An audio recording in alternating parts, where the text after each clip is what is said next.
ये credibility hold नहीं करता। पोलराइजेशन इतनी बढ़ चुकी है कि शायद अगली साइड, कोई भी साइड, हुकूमती साइड पीटीआई वाली साइड हुकूमती साइड पर बिलीव नहीं करने को तैयार है। मुजम्मिल सोहरावर्दी साहब, दैट इज द डायलेमा जो कि इस टाइम पर पाकिस्तान फेस कर रहा है। हम पोस्ट ट्रूथ एरा में रह रहे हैं और ये वाकई में वो एरा आ गया है जहां जो कोई बोले उसका हिमायती उसको ऐसे विदाउट एक्चुअली कंफर्मिंग कि ये खबर सही है या नहीं है वो उसको फैलाई चली जाता है।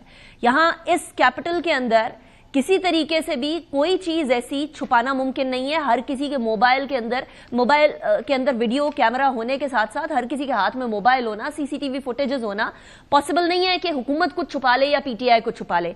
क्या इस टाइम पर ये नीड ऑफ द आवर नहीं है कि कोई किसी किस्म का कमीशन बनाया जाए जो न्यूट्रली सारी इंक्वायरी करे, किस साइड का कौन सा क्लेम है, वो गलत है सही है, वो सारी चीजें दूध का दूध पानी का पानी हो जाए, इंस्टेड ऑफ ये कि आप अपने अपने जो सपोर्टर्स हैं उनके जहनों के अंदर खराफात भरते चले जाएं, दोनों साइड।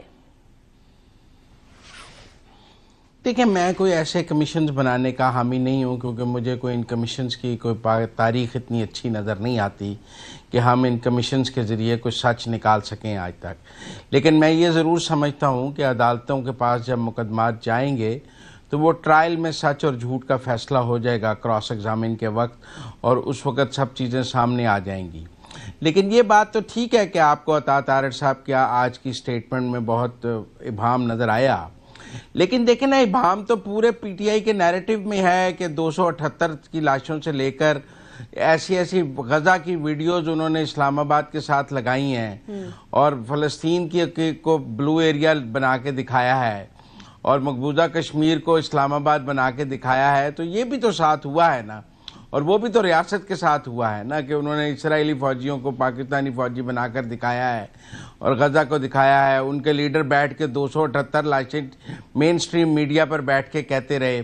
फिर मैं खुद बहुत सारी वीडियोस देख रहा था कि एक आदमी के बारे में कहा जा रहा था इसको गोली लग गई है। उसने बात की, मैं उसकी वीडियो थी कि मेरा हाथ फ्रैक्चर हुआ है, वो अपना हाथ दिखा रहा था कि मुझे कोई गोली नहीं लगी हुई, मेरा हाथ फ्रैक्चर हो गया, मैं गिरा। तो बहुत सारा इबाम, बहुत सारा झूठ दोनों तरफ है। ये बात आप माने कि तहरीक इंसाफ के पास सोशल मीडिया पे हेजमनी मौजूद है, बिल्कुल है। उनकी सोशल मीडिया की जो हेजमनी है वो उनके फेक नैरेटिव के लिए बहुत काम आती है।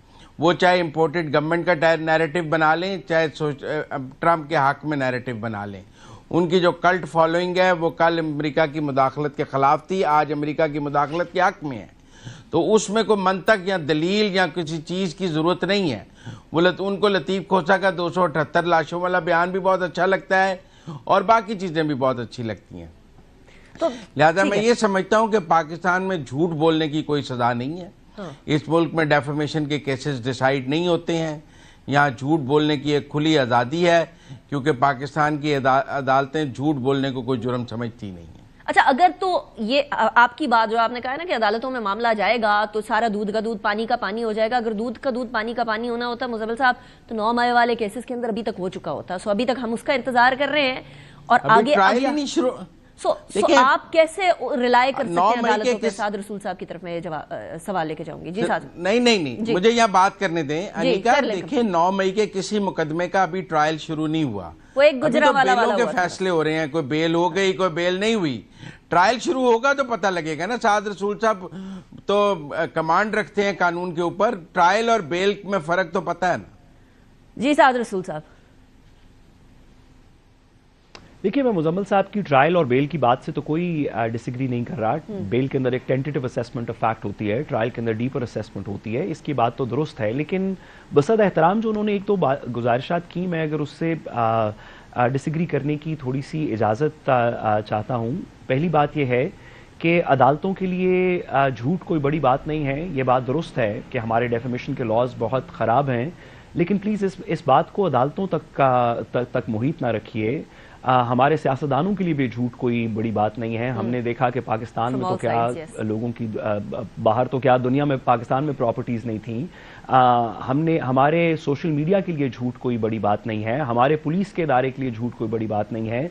हमने नैब ने देखा कि एक तरफ तकरीरें की, एक दिन 2 दिन नहीं 3 साल पे मुहित तकरीरें की कि फ़लाँ शख्स चोर है, फ़लाँ शख्स चोर है। हमारे पास नाकाबिले तरदीद हमारे पास शवाहिद मौजूद हैं। फिर उसी नैब ने आके कहा कि हम तो मुकदमा वापस लेना चाहते हैं तो झूठ बोलने की तफरीक सिर्फ अदालतों तक महदूद ना रखिए। ये तो मेरा ख्याल है तमाम मुआशरे के पहलू के अंदर है। दूसरी बात जिनसे मैं बसद एहतराम डिसएग्री करना चाहूंगा मुजम्मिल साहब की बात वो ये दुरुस्त है कि पीटीआई की सोशल मीडिया पे उन्होंने हेजमनी का लफ्ज इस्तेमाल किया।